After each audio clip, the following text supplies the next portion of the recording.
And away we go. It is the Nightcap brought to you by Galactic Fried Chicken right here on BearcatJournal.com, www.galacticfriedchicken.com. Download the app for Android, iPhone, everything Galactic. Get down to Dayton, Kentucky. Tell them to pump it up, save yourself 15%, or you can get it delivered right to your front door, pretty much anywhere inside the 275 loop, and enjoy that Galactic goodness. What's up, Aaron? Happy Halloween. Happy Halloween. You know what I did? Probably the same thing I did. Nothing Well, involving our, Halloween. our neighborhood gets a ton, like a ton. And I had bought a bunch of candy to give out. Well, I was already, they go from 6 to 8 here. There was a semi on its side on 275. And they were cutting people out with the jaws of life and the two cars behind it that were part of the crash. So, needless to say, getting home from practice took a substantial amount of time today. Then I had to stop at the grocery store, and by the time I got home, it was like 6:30, and it was cold, and I didn't want to deal with it, and I hadn't eaten dinner, so I just put it in a bowl, set it on the porch. Take the candy, kids. I think that's okay, right? Like I still dispersed the candy. I still participated. Sure. They got to take however much damn candy they wanted out of the bowl. That's funny. So that was my solution. I was so over it. I didn't want to deal with it at all. We didn't do anything. One of the kids had wrestling practice for 8-year-olds, 9-year-olds, however old. I think. However old the kid is. Yeah, 8. 9 shortly, a couple months. But I don't understand why we're having sports practice on Halloween for these kids. I think it's pretty stupid. It's kind of shitty. It's shitty on the coach to make kids go to practice as an 8-year-old. Like wrestling's not that serious. In any case, the 13-year-old opted not to go, and with it being as cold as it is, and Brennick's not able to eat candy at the ripe young age of 1, got out of it this year, all the way out. Yeah, I mean, for next year, for the next decade, like you're in. Oh yeah. So I hope you enjoyed. Yeah. I hope you enjoyed. All right, let's get to it. It's Tuesday. It's talking about talking. Aaron, go. Of course, we start off with Satterfield, and the message has been loud and clear as to how he needs to start a presser from the fans, and he made sure to put the blame of the loss on himself and the coaching staff, and made really no excuses in regards to we got to the execution later on, because that's been a theme for all of them at this point, but for good reason. But he did, again, for I think the third or fourth one now in a row, make sure to put the onus on himself and his coaching staff, and that they need to be better. Yeah, I don't think that has anything to do with the fans, but I know you do. So. Well, I know that he wasn't, and then after... Yeah, because they've now lost 6 in a row. Right, like... after they start piling up, yeah. People were getting upset anyway. Well, it's just that I don't care if he does. Personally, I know. It doesn't bother me one way or the other. After 6 losses in a row, the messaging has to change. Like, it's no longer like, you're 4-4 and you're battling, and it's like, if we would have done a little bit of this, or if we would have gotten this better, like, no, you've lost 6 in a row. Like, yeah, that shit's on you. He also compared the fact that we are in a similar situation with those Golden Knights of Orlando. Yeah. Neither team having won a game yet. Himself and Gus Malzahn, I don't know that they're necessarily similar in anything. Well, no, there is quite a bit of similarity, actually. Like, they both They do it differently, but they both want to, like, their styles are, we want to run the football. We'll pass it off of that, like some, but like they want to play the same brand of football. I don't think they're all that dissimilar, actually. Personality, like the way they are, the way they coach, I don't think they're all that dissimilar. Maybe it's just the way I view UCF. I don't know. Yeah, I mean, it's just Malzahn's had, Malzahn, that's been his style since He's also long before he was at Central Florida. He's also been to the top of the mountain, so there's a little bit sure difference. That doesn't mean the way that they play football is different. They want to accomplish this. They want to win the same way, kind of, is what I'm getting at. Controlling the clock and the field, running the football, innovative offensive schemes in the run game, or effective offensive schemes in the run game. Gus's teams have always ran the ball really well, but yeah, it's not a major. I get where you're coming from. I just think, like, ultimately, big picture, the way that those two coaches play football is not too different. Might be more similar than we realize. Yeah. He also, strangely, I feel like, made mention of every running back's availability. I guess we're there now, as we need to make sure that we know that both Miles and Corey should be available. He mentioned they practiced today. He is still hopeful to have Ryan Montgomery back this week. I heard that same message last week, so I don't know what to believe there. But that's probably, I mean, he was available. He played. I think it's just a matter of, like, the type of injury, game day, how do you feel? Yeah. Like, just that, and how do you feel? Like, okay, you went through the workout. Like, are you feeling great, or are you tight? Whatever. If he's not feeling great, then you're probably not going to try to, pigeonhole him into a bunch of snaps if he's not quite ready yet. I imagine once you're down those 2 additional scores in the second half, there's no reason to throw him out there at that point in time and risk re-injury if. Right.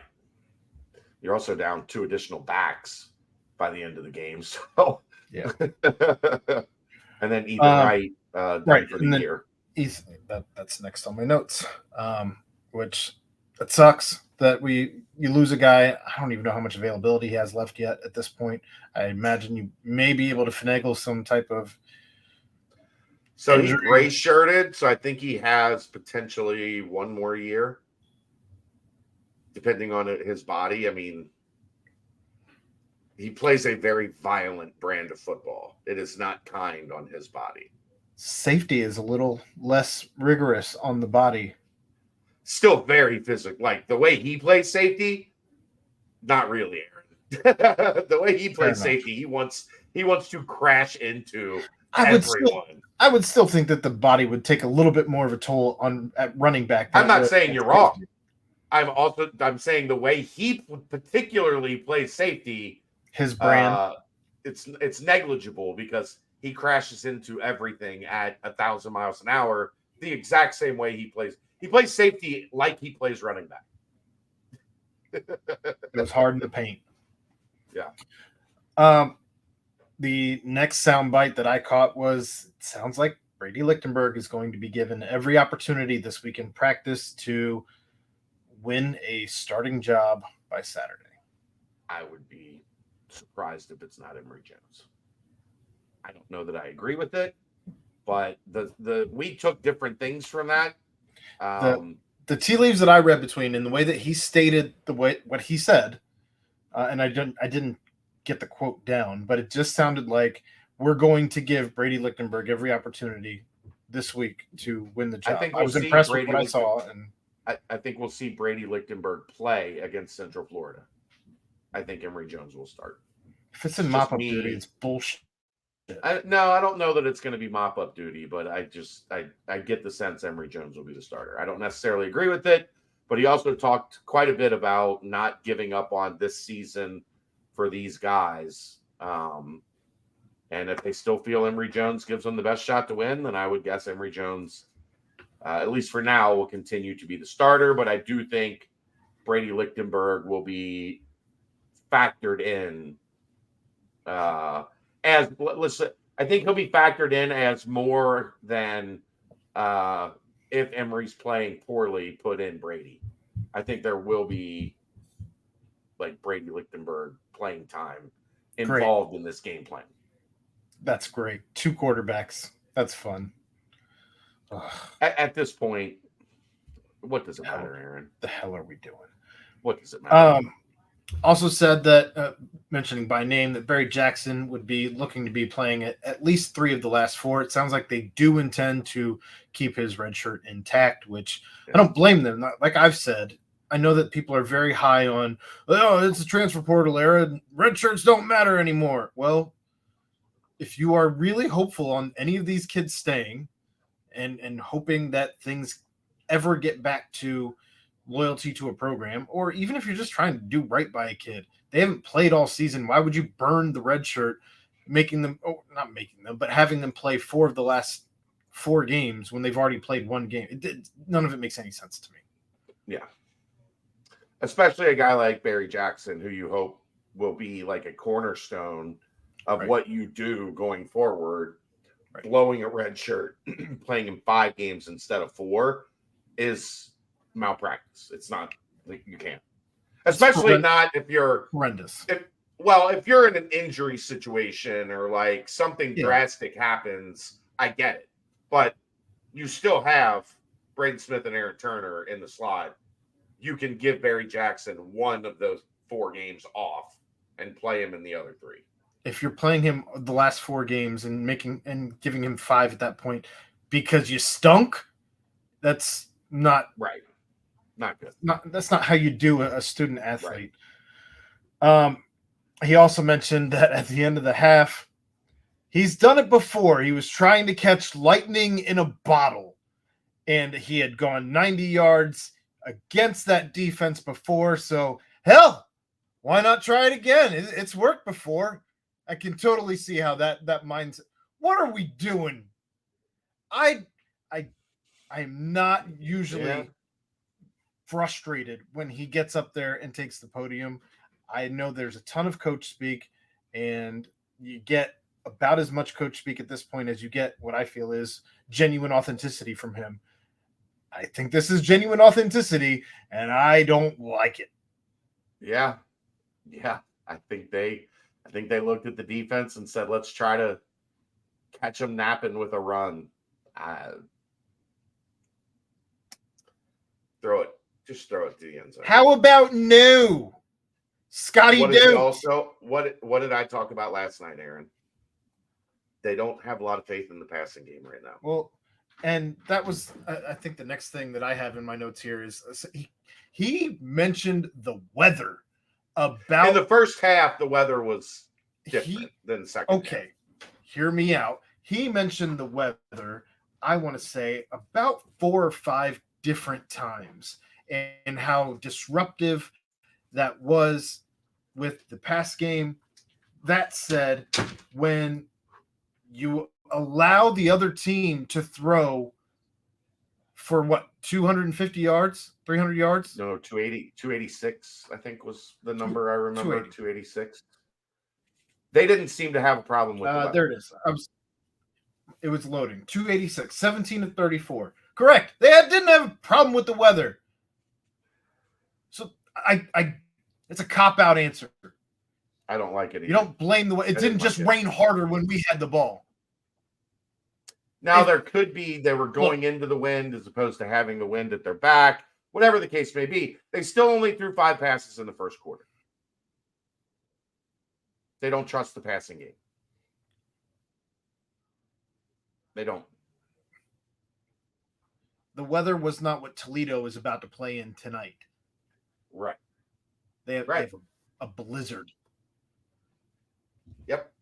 The other team found a way to get it done. I don't get it. Anyway, I don't agree. I think I have one more note from Satterfield. He mentioned how familiar he is with having played UCF himself, how a lot of the guys on the team have played a lot of the guys on their team. So there is a ton of familiarity on the roster. I'm assuming that it goes beyond just the roster that they have had from last year. I think that he was referencing some other guys that the guys have played along their paths to where they're meeting this week. So yeah, that's gonna become more and more of a thing as Cincinnati continues to expand their efforts in the South. Like it's going to be the same pool of players. sure. So Um, Malik Vann took the podium, I believe, for the first time since spring, or I'm sorry, fall, like camp. I mean, I always the thing is I talk to Malik so much I forget when I have him on camera and when I don't. Right. Like every home game he has stopped and like talked to us. Like Yeah. I just it's a guy that shit. It's been 7-8 years that I've known him now. Like He is so polished on the podium. He yeah. was caught off guard by Satterfield letting him know he was number 2 in edge pressure, I believe. I think PFF has him number 1 in the Big 12. Number 1. Like in for edge defenders, he's ranked number 1 in the conference. I think. I think that's what Scott Springer was getting at. Completely caught Malik off guard. He had no idea, but he made mention that their focus is want to know every week. They are not out of the bowl game until they are out of a bowl game, which I mentioned last night. And that's how you have to think, truthfully. But he also mentioned how working with guys from the past when he was here initially, with guys like Cortez Broughton, with Garrett Campbell, friend of the show, just some different guys from his path, older guys when he started at UC, how they showed him how to have that focus and keep when that. When Malik got here, he got here literally days after the end of the 4-8 season. He early enrolled, so he started in like the beginning of January, right at the end of that 4-8 season. So that's why I asked him that question. He was around, everybody that he was around had been through back-to-back 4-8 basically. Yeah. So I wanted to know like what he was able to take from, some of those lessons. And he mentioned that he and Dante and Jawan and now even Deshaun Pace and Jonathan Thompson have been speaking up more, just trying to keep the team focused on this 1-0 aspect, how you just have to finish this week 1-0 and then move on to next week. He thinks they match up well against UCF. I don't know that this team matches up well against anybody at this point, but I'll take his word for it. That's just my opinion. And then what I'm sure he's getting at is they want to run the ball. We stop the run. I am sure that's what he was getting at. That's his job is to stop the run, right? I knew what he was getting at. I just don't know that this team actually matches up well in any aspect against anyone at this point. Right. And then you tried to get a little subtle jab on the Ollie. Was he the best running back you'd ever gone against? He said that J.K. Dobbins and Kenneth Gainwell were better than Ollie. Fair enough. I mean, those two guys were legit, like big time. I guess my thing, I wasn't at that game, 1. Yeah. And 2, I don't really watch Ohio State. So I'll take his word for it. Like, those guys were really good. He's in the league. He played well that season. Right. Yeah. Right. I'll take his word for it. I'm not discrediting. I'm saying I didn't, I watched that game, but the last one on the podium, of course, maybe the best story of the season for the Bearcats. Antoine Peek Jr. will get his first start this week. No, he started last week. Second start. Talking about, yeah. Okay. Last week he started last week. So second start, but he's getting it as his dad goes into the Hall of Fame. First start at home. Yes. But very cool to go from a walk-on at the beginning of this season, in the off season, to now a scholarship player to a starter. A lot has happened. Most impressive is redshirt freshman. Like generally, if you see walk-ons like elevate to that level, it is much later in the process, right? Like they were a walk-on, they grew, or like something changed while their first couple years were in college, and then all of a sudden, like, you know, as a junior, like they've earned it. A redshirt freshman to have this happen in this small window is impressive. As a legacy, it's a really cool story, and the fact that he's going to be making that first home start the same day that Dad enters the Cincinnati Hall of Fame. Hall of Fame's Friday, so the morning after, same weekend. Sorry, day yeah, after, same weekend.